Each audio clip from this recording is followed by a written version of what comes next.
doit porter dans vos vies.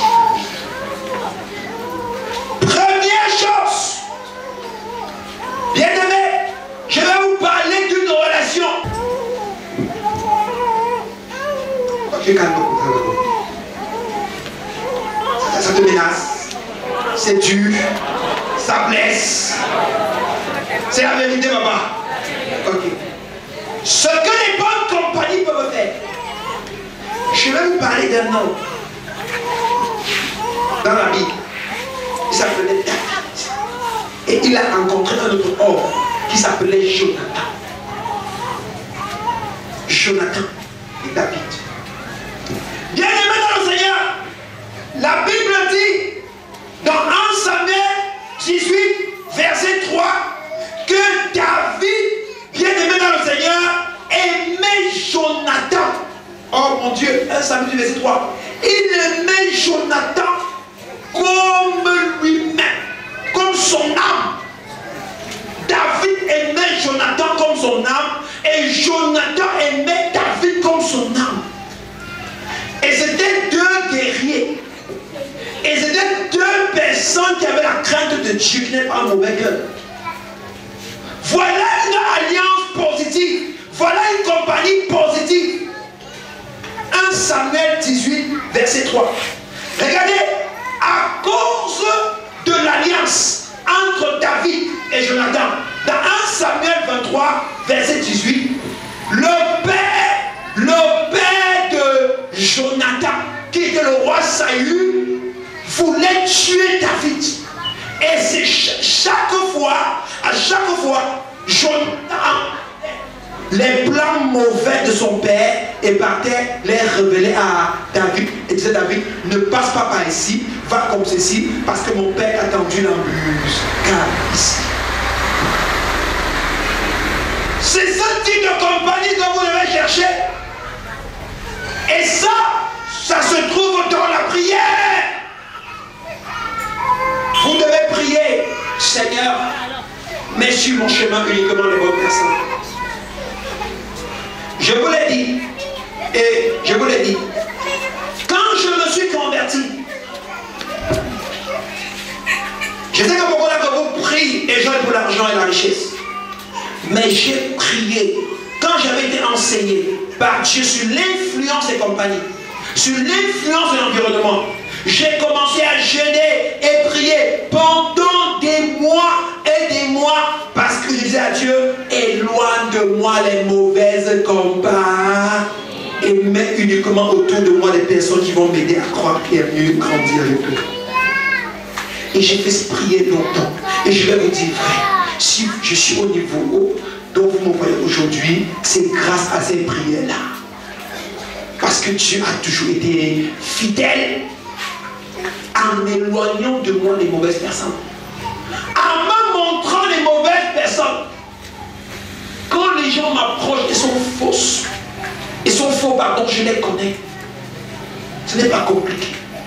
Et quand je vous connais, je ne vous déteste pas. Mais je ne peux rien faire. Je ne peux pas croire à ce que vous me... Même quand vous allez venir me dire que je suis le plus grand pasteur de la terre, et en dehors de moi, il n'y a pas d'autre pasteur sur la terre. Oui, tu vas beau dire, ça ne bouge même pas mon cœur comme ça. Parce que je connais qui tu es. Je sais que c'est des lèvres que tu parles et du fond de ton cœur. Si tu vois moyen de m'enfoncer le poignard, tu le feras. Vous devez prier pour que Dieu vous donne ce discernement. Et ça va vous aider à rire avec les gens. Vous riez, mais vous faites comment? Pause. Vous savez qu'ici, la personne-ci, je ne te déteste pas, je ne te hais pas, je t'aime parce que le Seigneur me demande d'aimer mon prochain comme moi-même. Mais je n'ai rien à faire avec toi. Et même si le ministère ou l'œuvre de Dieu nous amène à nous retrouver sur certains points, je reconnais que même étant là-bas, avec toi, je ne dors pas les yeux fermés. Mes yeux s'ouvrent même pendant que je ronfle. Et je te vois bouger. Vous devez vivre comme cela. Vous devez vivre comme cela pour aller loin.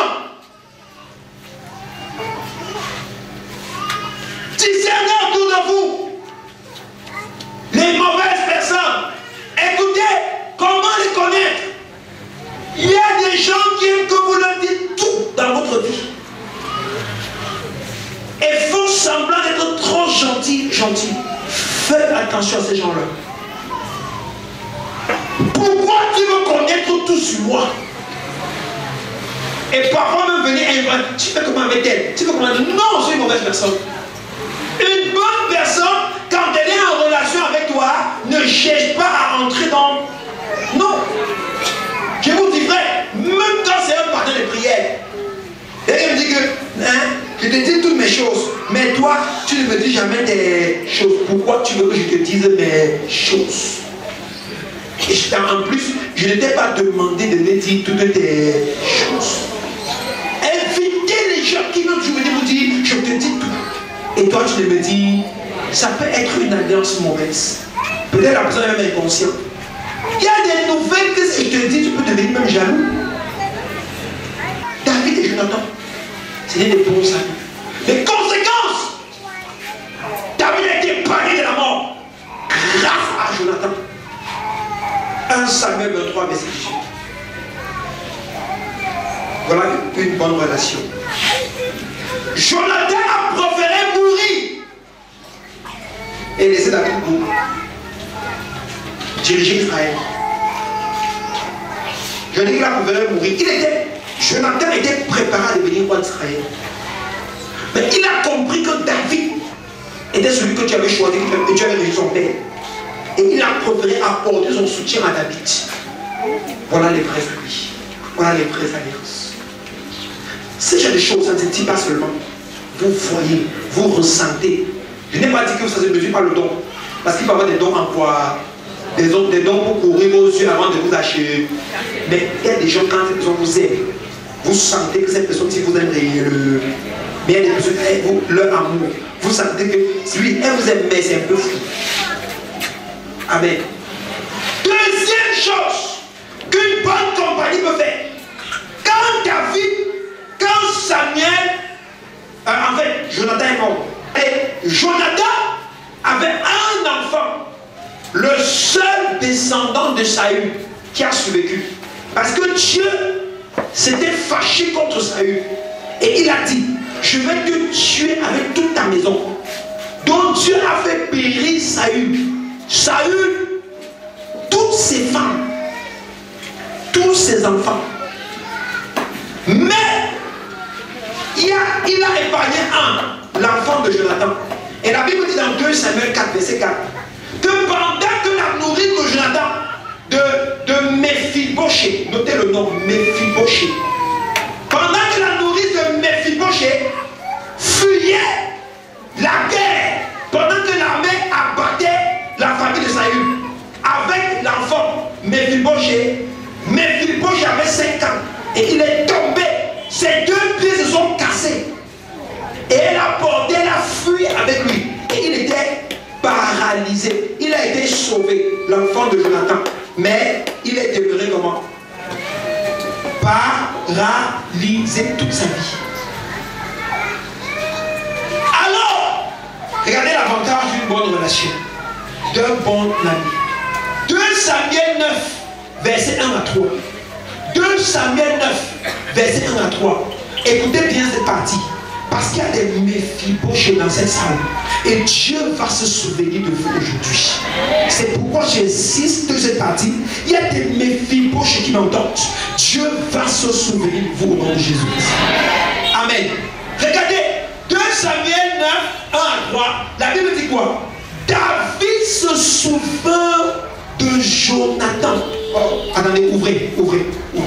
Je veux qu'on lise. Ouvrez votre Bible. Donc 2 Samuel 9. Merci. 2 Samuel 9. Samuel, c'est dans l'Ancien Testament. Ce n'est pas dans le Nouveau Testament. C'est avant roi. Je t'ai aidé aujourd'hui, vrai ou vrai? Vrai ou vrai? Écoutez bien. David était un bon ami pour Jonathan. David est arrivé face au père de Jonathan. Et pouvait le tuer. Mais il n'a pas tué. Il a coupé quoi? Le pan de son habit. Il est parti. Et il a dit au roi, si je voulais te tuer, je t'aurais abattu. Voici le pan de ton vêtement que j'ai. Voilà un bon ami. Qui sait? Il a fait parce que c'était loin de Dieu. Mais aussi, c'est certainement, vais-je faire mourir le père de mon âme, de mon ami? Non. Voilà les bonnes relations. Priez pour avoir ce type de relation. Ok. Vous allez la lire 2 Samuel 9, verset 20. Lisons un peu. 1, 2, 3, on y va. David dit, reste-t-il encore quelqu'un de la maison de... pour que je lui fasse à cause de qui? Voilà les bons amis. Voilà les gens, les personnes que vous devez prier que Dieu envoie maintenant dans votre vie. Et voilà le genre de personnes que vous devez être. Je vous pose une question. Combien d'entre vous sont capables de vous souvenir des enfants de ceux qui vous ont fait du bien? Et réellement du bien, combien d'entre vous? Continuons. Verset 2. Il y avait nommé Siba, que l'on fit venir auprès de... Le roi lui dit, es-tu Siba? Et il répondit, ton serviteur. Le roi dit, n'y a-t-il plus personne de la maison de Saül pour que juge en faveur de lui de la bonté de Dieu? Et Siba répondit au roi, il y a encore un fils de qui? Jonathan, perclus de pied. Donc, il y a un enfant qui l'épée ne fonctionne pas. Verset 4. Le roi lui dit, où est-il? Et Siba répondit au roi, n'est-ce pas? Il est dans la maison de Maki, fils d'Amiel, à Lodébar. Le roi David l'envoya chercher dans la maison de Maki, fils d'Amiel, à Lodébar. Verset 6. Et Méphibosheth, fils de Jonathan, fils de Saül, vint auprès de David, tomba sur sa face et se prosterna. David dit, Méphibosheth, et il répondit, voici ton serviteur. David lui dit, ne crains point, car je veux te faire du bien à cause de qui? De Jonathan, ton père. Je te rendrai toutes les terres de Saül, ton père, et tu mangeras toujours à ma table. Je dis que quelqu'un dans cette salle dont les parents lui a fait du bien et on a oublié. Je dis non seulement cette faute année, mais en 2022, Dieu se souviendra de toi. Un David se lèvera et se souviendra de la descendance de ton père, de ta mère, de ton grand-père, au nom de Jésus-Christ. Faites du bien. Je prie que Dieu se souvienne des bienfaits de vos parents au nom de Jésus. Que tout ce que vos parents ont fait en bien, vos arrière-grands-parents, que ça parle en votre faveur au nom de Jésus. Et c'est ce qui s'est passé ici. Méphibosheth, Dieu s'est souvenu de Jonathan, de sa fidélité, et a dit à David, honore-moi cette famille. Et voilà comment Méphibosheth est devenu riche. Et dans le cas, c'est ce que je demande à David. Lisez un peu le verset 8, vous allez voir. Lisez un peu le verset 8. Lisez un peu. En nous, on y va. Il se procéda et fait comment? Et dit, qu'est-ce ton serviteur pour que tu regardes quoi? Un chien mort tel que moi. Il avait tellement souffert. Vous savez, il y a des mendiants qui marchent, ils mendient là-bas à Mokolo, à la peau centrale. C'était ça, Méphibosheth. C'était un mendiant malheureux, misérable de haut niveau. Et on le cachait même. Parce qu'on avait peur que si David le voyait, il devait le tuer.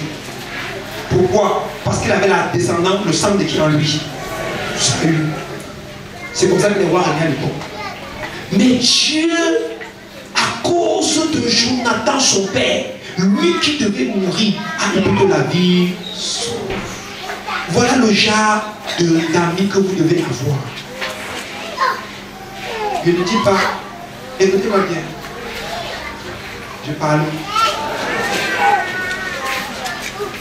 Je vais dire à mes fils. Et à mes fils, tu vas voir la sagesse. C'est une histoire qui s'est passée tout récemment. Ce sont mes parents qui me racontaient ça dans nos regards d'enfance. Je ne dis pas de faire ça. Faites attention, laissez Dieu vous bénir. N'allez pas forcer la bénédiction.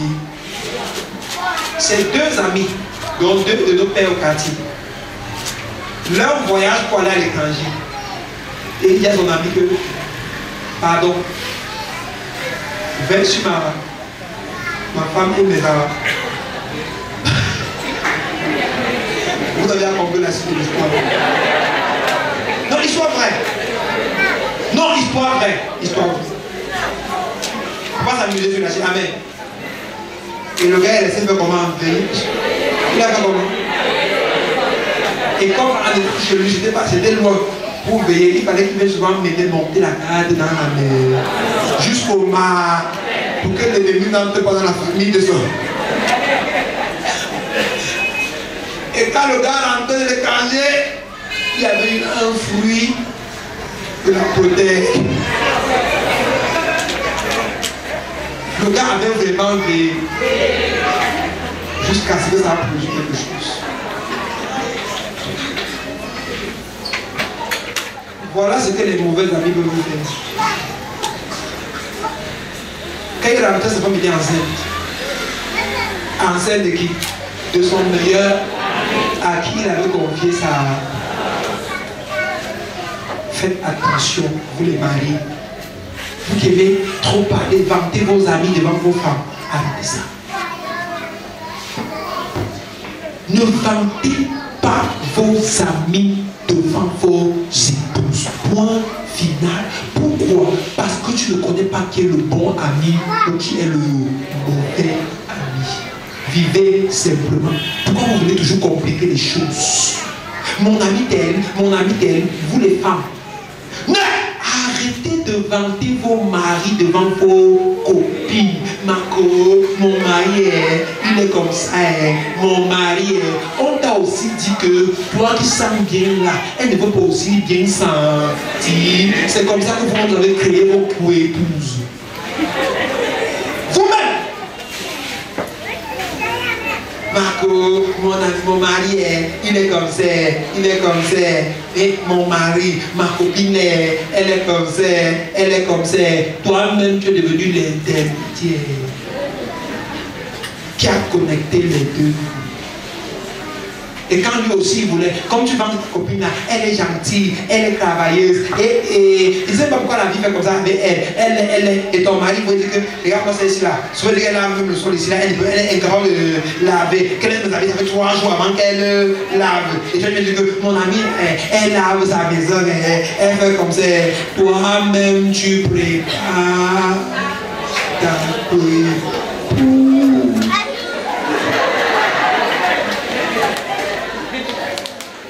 Ce n'est pas David de Jonathan. Je sais que vous allez commencer à vouloir, parce que le danger du prédicateur comme ceci, vous allez commencer à vouloir dire que je veux aussi, tel est mon Jonathan, tel est mon David. Faites attention. Laissez Dieu faire des choses. Et les vrais amis, bien aimés, ne s'ignorent pas. C'est même l'Esprit de Dieu atteste à votre esprit. Quand il y a le faux, Dieu va toujours vous révéler que la personne qui n'est pas vraie. Souvent Dieu vous montre même dans les rêves. Vous voyez que le terme n'est pas bien. Donc 4 fois 5 fois. Mais vous conduisez de vous obtenir. Parce que la personne dit ma fille, mon fils, ma mère, mon ami, mon frère, mon. Faites attention. David et Jonathan, ce type d'amitié, c'est le don de Dieu. Marie, n'est-ce pas, et Élisabeth, ce type d'amitié, c'est le don de qui? Alors, vous voyez que bien aimé ici, David à cause de sa bonne relation, à cause du fait que Jonathan avait eu un bon ami, une bonne alliance, son fils a été préservé de la mort. Et je me rappelle que plus tard, Mephibosheth trahit David quand Absalom veut prendre Jérusalem. Et il dit que c'est même à lui, comme il est devenu riche et grand, il dit à David que tu as même volé le trône de mon père. C'est moi qui devais être le roi. Et les serviteurs de David disent à David, donne-nous l'ordre, on cranche ce salopard en deux. Et David dit quoi? Jamais.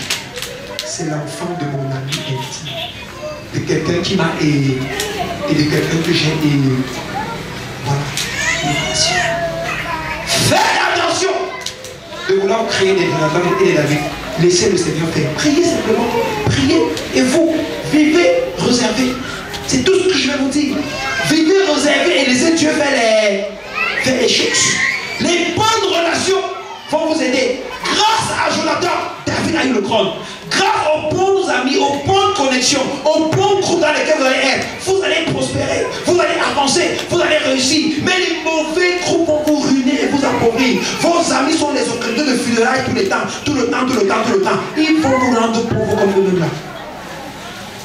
Fuyez ce genre de compagnie. Quand vous finissez aujourd'hui et pour 2022, prenez la résolution, barrez, prenez votre numéro de téléphone, vos amis, vous barrez certains, vous barrez. Il n'est pas dit qu'on les chasser, vous barrez. Et ça fait quoi? Vous limitez les relations avec eux. Il y a des lots que vous devez couper, vous séparer pour que Dieu vienne vous bénir. Qui est le lot de ta vie? Je te pose la question aujourd'hui. Qui est le lot de ta vie? Parce qu'il y a un lot dans la vie de chacun. Il y a un lot dans la vie de chacun. Qui est le lot de ta vie? Le lot, c'est la personne qui est avec toi, mais qui t'entraîne en arrière. Et si tu identifies ce lot, c'est pas toi de lui. C'est pas toi. Dans les montagnes. Regardez. Quand Abraham s'est séparé de l'autre, plus tard, dans l'histoire de Sodome et Gomorrhe, Abraham plaide pour l'autre. Plus tard, on attrape l'autre. On fait de lui prisonnier de guerre. Abraham mobilise une armée et va délivrer l'autre. Vous voyez que c'est l'amour. C'est pas l'amour. C'est pas l'amour. Mais quand il délivre l'autre, il ne ramène plus l'autre dans sa vie. L'autre est parti vivre sur les montagnes avec ses filles. Où ses filles sont tombées enceintes de lui. Il a dit que partir, il va rester. Il est là de mélanger. Il y a des gens, quand cette personne quitte vos vies et veulent revenir, de leur donner plus l'occasion de revenir. Il y a un type de faute que quelqu'un peut faire. Vous pardonnez, vous faites revenir la personne. Mais il y a un type de gens, quand vous avez déjà lu les intentions, si vous ne voulez même votre aide, votre soutien, votre compassion, faites-le, mais ne la remettez plus dans vos vies. Non, tu es trop calme. Tu es trop calme. Parce que je te partage les clés qui vont te permettre d'exceller en 2022. Dans la vie, tu iras de gloire en gloire au nom de Jésus. Amen. Qui peut te stopper?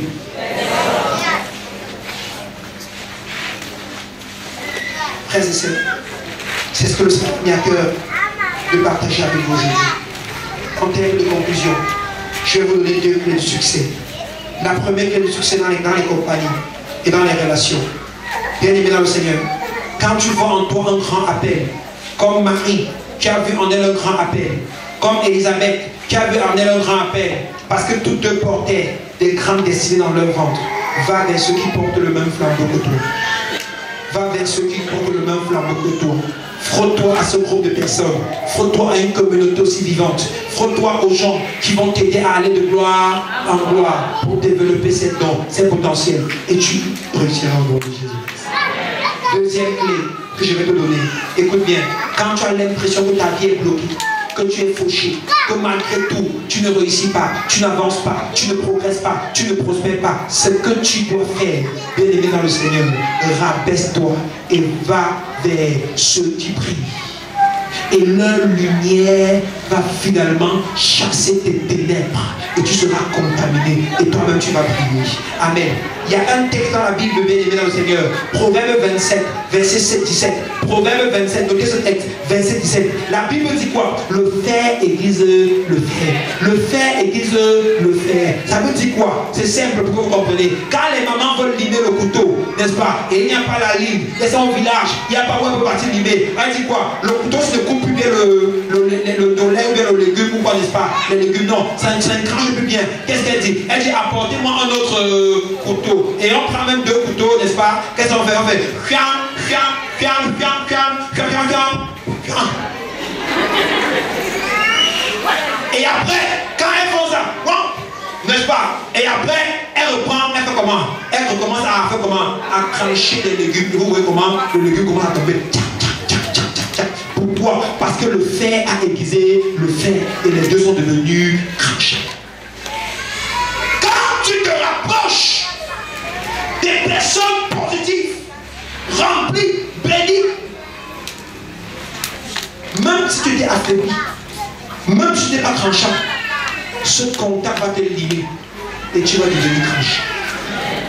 Les enfants ici qui ont les mauvaises moyennes en classe, comment faire pour venir pour retrouver notre classe de champions? Parfois tu as 7 de moyenne, 6 de moyenne. Comme moi, je vous ai toujours dit, j'ai eu 2 de moyenne à l'école. Pas 2 de moyenne qu'on appelle les leurs sur mes notes. Pas 2 de moyenne qui ont composé des matières et je n'ai pas composé d'autres. 2 de moyenne que j'ai composé et j'ai bien composé, mais je n'ai pas compris. Et mes notes variaient entre 2, 0 et 4.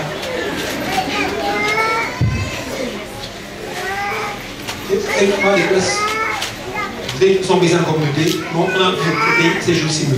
Il faut vous donner ce témoignage. Et j'ai eu 2 de moyens. J'étais en première. Qu'est-ce que j'ai fait? Je me suis rapproché. Je me rappelle de mes amis, des Bimisa. Non, le Bimisa, le Bibi Félix. Non, Bibi Félix. On les attaquait souvent parce que le petit frère était plus brave que le grand frère quand il était à la même place. Et on disait souvent que Bibi, comme le petit frère était le premier, on disait que Bibi le sage, pour appeler le premier. Et le deux courants, on disait que non, c'est lui que Bibi, on ne donne pas. On n'a pas dit qui. Quand on voulait l'attaquer, on dit Bibi, quand on dit non, parle-toi, le sage. Vous savez comment les enfants s'inquiètent? Qu'est-ce que je faisais? Je me suis rapproché de mes amis qui étaient tous premiers de la classe. J'étais le dernier.